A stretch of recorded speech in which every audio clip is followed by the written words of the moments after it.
waa fa boo xewleeti nii daal di toog mel ne ku jaaxle yow ni nga jógee te bëri feem ma wax nga jàpp sa baat bi takk ko mel ne xaw tabaski léegi lu xewati bi yoon. ay Kenza yërëm ma tuuti soo gisee ma takk sama baat bii xamal ne dama feebar angine moo ma sonal 3 jours yi yëpp.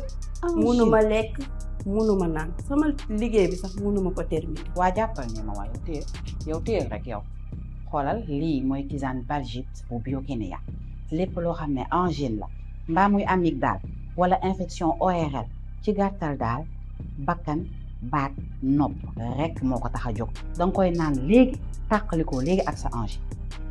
Kenza li nga wax loolu yëpp baax na de kon tisane Balgite noonu lay def si nit kon donc dinaa ko essayer léegi et merci beaucoup. Biokénia, la nature remède. Téléphone 77 161 21 21 76 379 21 21.